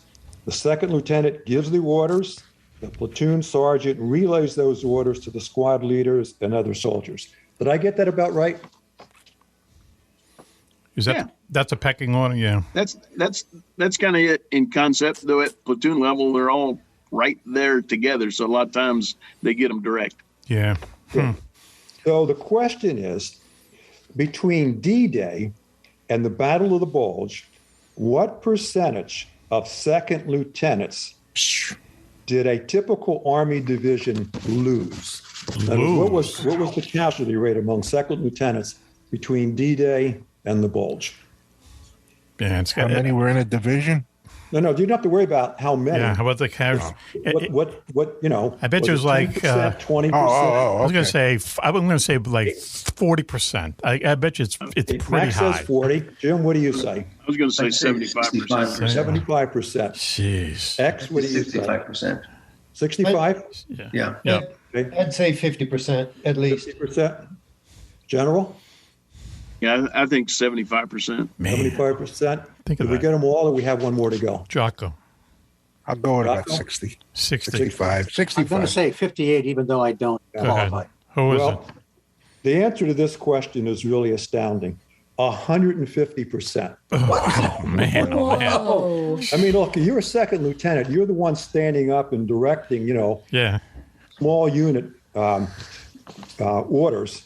You're not hunkered down in the back like, maybe your major or colonel would do. Yep. 150%. How's that possible? Wow. If you lived, you weren't doing your job. Well, the thing is, they really, shoot that's you. terrible. They shoot you first, is what happens. That's worse than the Civil War. Yeah, there are some divisions, some companies that got to the Bulge with only 4 soldiers left from the amount they had when they landed in Normandy. Think about that. A sacrifice. Think about It's that. an incredible sacrifice. Those people went through is just unbelievable when you think. It's of what hard they to went through. comprehend. It really is. The whole concept, the battle itself, the way the invasion was orchestrated, Yep. the age of these guys. Oh, yeah. Yeah. Nuts. Holy moly! Nuts. It's like Nuts. And look what they did. they had stones, man. They did Right. Yeah, they had did, stones. right. Is Saved the world. nice way to put it. So anyway, Raven, let's go to you, and you're going to tell us who won the 3rd edition of our World War II Trivia Contest. And I should remind people that at the end of the show, we'll be announcing the lucky winners of tonight's show. Lucky fan who we were playing for, also 2nd, 3rd prizes. But please, Raven, tell us, why don't you go from the bottom and save the punchline? for the end. So What happened to the top? who came in So third? the winner first? No, who came in Came in third? Yep. Third, second, first. There we go. Okay. So we have Team B is our third place. That's JJ and Jacko at JJ. 92. 92. Nice, boys. Okay, that's good. I got that anchor on my neck. Oh, there you go. We have Sorry, Team Jacko. A coming in second place. That's X and the General at 95. Uh-oh. And our winners, Team C, Mac and Jim at 111. Wow. Wow. Jimbo. Okay. Here for mac and cheese. That mac and cheese. All right. Mac and cheese. Perfect. Wow, mac and cheese. Wow, that's cool. Okay, so we're playing. What was the top score again? 111. Top score is 111. Oh, Yeah. nice. There you go. Somehow we know our stuff. That must be your lucky hat, Jim. Okay. Mets hat or not. See that? Hang on to it. Okay. Well, listen, thanks everyone for listening. And before we go, I'm going to give probably a surprise on the General. I think that actually for what you do for Homes for Our Troops, and basically what you do is that you build homes for wounded veterans, some Afghan and the Iraqi wars, and you make them more accessible to them so it's easier for them to get around, and then you give them the house, right? Yep, we give it to them free and clear. Okay, so how can you not, get behind that? So tonight, the show is making a donation, $250. I know it's not a lot, but, try to help, okay?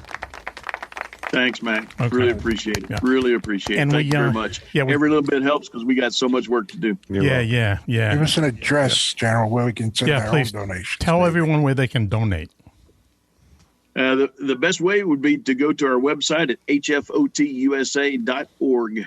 There's a big donate button right there, and it'll take you online, or you can mail it in. Any way you do it. Another thing, you can get on the website and look at our build map, and I'll show you where we've built and where we are building. If we got one in your neighborhood, volunteer, come out. We do a community kickoff when we start it. We do a volunteer day, landscaping day, about 6 weeks before we give them the keys. Nice. And then a big patriotic key ceremony to welcome these vets home. Man, oh man, they deserve it. Cool. Yeah, they really do. Excellent. And how many homes have you built now?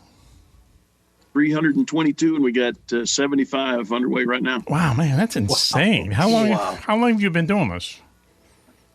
We've been in existence since 2004. There was actually a contractor in Taunton, Mass, watching all the wounded come back from Iraq and Afghanistan, and thought he could do something that would help them out. And he found a Army Guardsman in Middleborough, Mass, by the name of Pete Damon. Went, sought him out, and said, "I'd like to build you a home." And like all of our veterans, Pete told him, "I'm sorry, I can't accept something like that. I don't deserve that." Yep. So he kept talking to him, and Pete finally said, "Okay, on one condition. I'm not the last one. You keep building it for others." Son of a So bitch. we had a mission vision, and Pete Damon got our first home in 2005. Damn, man. Right. What That a gave me story. chills. Yeah, it is a chilling story. Good for you. We got it once Fantastic. more. Come on. Thank you, General, for all you do. It's like crazy, man. It's a great mission, and I got a great team there in Taunton that does this all over the country. And, Mac, we really don't see what we do as charity. We really see it as a moral obligation of our country. Yes. To repay a very small portion of a debt that can never be completely repaid to these veterans and their families. They all raised the right hand, voluntarily served, and they sacrificed greatly for the rest of us so we can continue to enjoy our freedoms. Yeah, doing stuff like this. So listen, you know what? When we talk about Homes for Our Troops again, I'm going to take the word charity out of it because you're absolutely right. This is our moral obligation to help these people, and I think there's another show. I think it should have come from someplace else, like the government, like the Veterans Administration. But, thank God that you guys are around. I mean, just think, I don't know, it must be just a very special moment in their lives when they get the key, right? Sure it is. It is, and it's more than heartwarming for us. We know what's going to happen to them. I mean, more than 95% of our veterans tell us after they get their home that the entire stress level across the entire family goes down. Yeah, cool. So it kind of frees them up to do things. It reestablishes or restores that freedom and independence that they were lacking in their other homes, so that they can now take care of themselves. They don't have to ask for help on daily tasks. Damn. They go out and get jobs. I mean, our veterans are getting employed at more than double their normal rate before moving into their homes. Spouses and caregivers more than triple. Wow. So it really has a life-changing impact on them. It works. In other words, it works. It works. General, you said you had 33 years service. did. You didn't have it. You still are continuing to serve, and thank you, sir. I salute you because I know how that is. Cops who I worked with, I was retired early because I was in engine line duty, and I know how that goes, man. I know how that feels when you see a guy and he's just not there anymore. You're still doing your job. Thank you, sir. Thanks, General. Still just taking care of troops. Really love it. That's exactly right. You're still serving us. Thank you. Homes for our troops. Just go online, Homes for Our Troops, okay? And, get into the background, and you'll see it's something that, I think everyone should try to contribute to. Thank you, General, for joining us tonight. Would you ever do this again? That's the punchline. That's the big question. Sure, I'd be more than willing, but I'm going to pull down whatever team I'm on. Approve that tonight. Wow. Okay, he's just setting us up. He's setting us up for next time. Thank you, General. Hey, Jim Frenkel, thank you, my literary agent. Okay, you made it through. Okay, and we won. We won there, dude. Okay. Let's see. Phil Orbanes. Once again, thank you, Phil, for joining us and for running this. For running the circus. It's my honor. Great job again, Philip. Delighted to have the opportunity. Okay. A lot of fun. And I should say also that he is known around the world as Mr. Monopoly, right? Aren't you the world champion of Monopoly? Not the world champion, but I'm the world expert. World expert in Monopoly. Yeah. Yep. Somebody had to become the expert, and I got the job 40 years ago. Okay. All right. Wow. I mean, I know I've said this to you before, but I've never played a game of Monopoly. So what would it be like if I played Monopoly against you? I've never played it. I couldn't understand. I couldn't do the ads of the money and stuff. Goes forever and ever and ever. Oh, wait a second. Lois Lane is raising her hand. Sorry. That's actually a lie. You played it once poolside. Poolside. Doesn't Poolside remember in Florida. That does sound like me. Exactly. Yeah. That's why he doesn't remember it. Okay. Thank you very much. On that note, why don't we wrap up? I want to thank everyone. Jocko, thank you. Switchy, thank you. General, thank you. Phil, thank you. X, thank you. Juan, thank you. Jim, thank you. You're welcome. Lois, thank you. Welcome. And also great. Raven, thank you for keeping score for us. Thank you. All right. Good job, Raven. Thank you. Yeah, okay, we'll talk soon. Sure. Okay, yeah. Wow. Well, so we're at the end of our World War II Trivia Contest show. We want to thank everyone for playing, and now we're going to pick the winners, the fans that we were playing for, okay? We have 4 prizes tonight. First 3 prizes are the new version of Clue, the game Clue, which is actually an update of a 1949 version of Clue.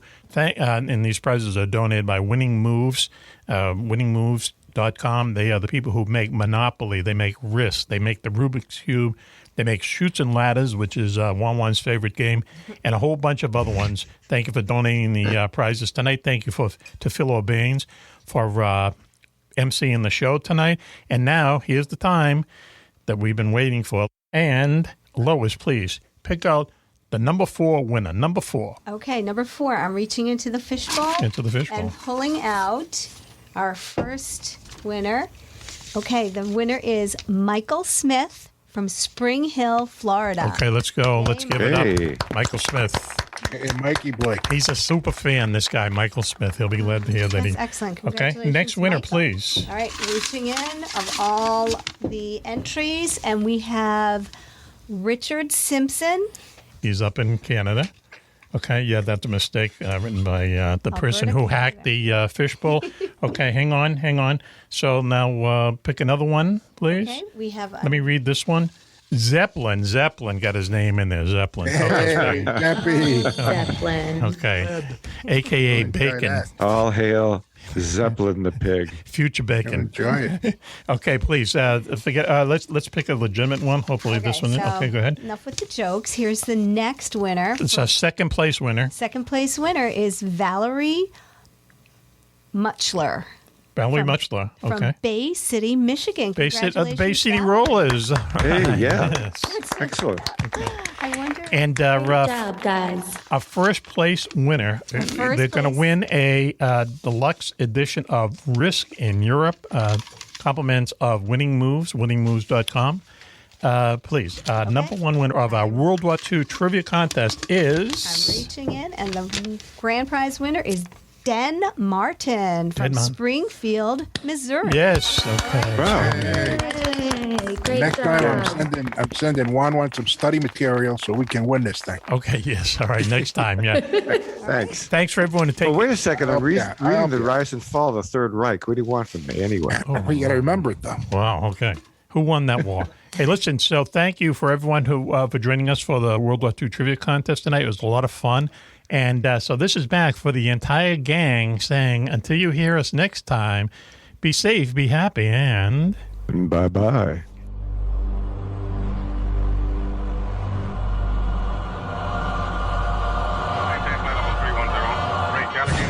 Turn right 30 degrees. It's Indianapolis Center. Do you have any test operation to restricted area 2508?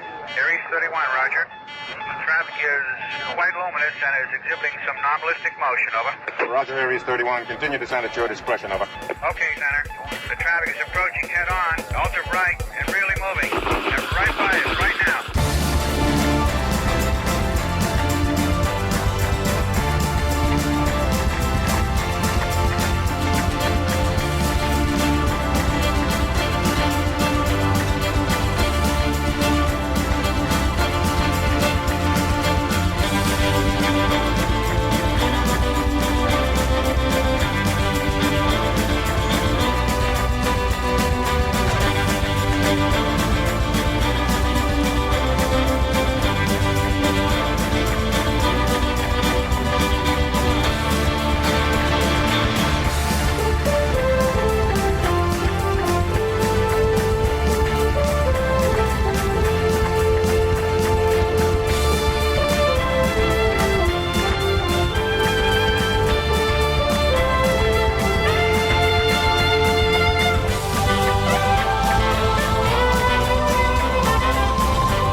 up this morning with light in my eyes, and then realized it was still dark outside. It was a light coming down from the sky. Don't know who or why. Must be those strangers that come every night. Those saucer-shaped lights put people uptight.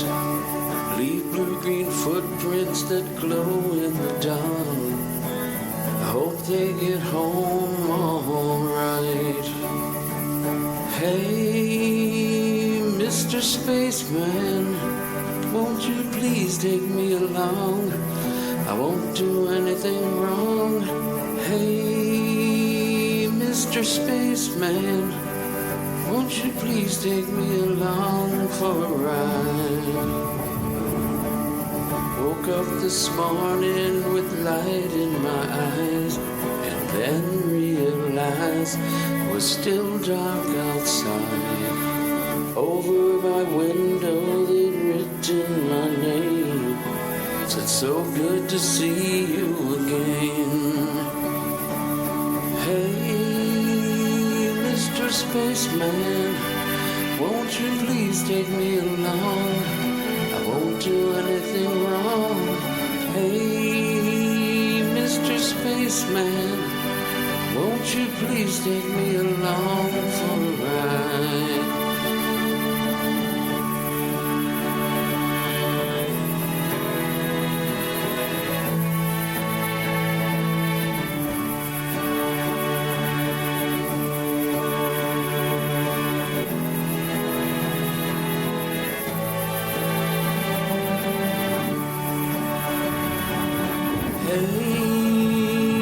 Mr. Spaceman, won't you please take me along? I won't do anything wrong. Hey, Mr. Spaceman, won't you please take me along for a ride? Won't you please take me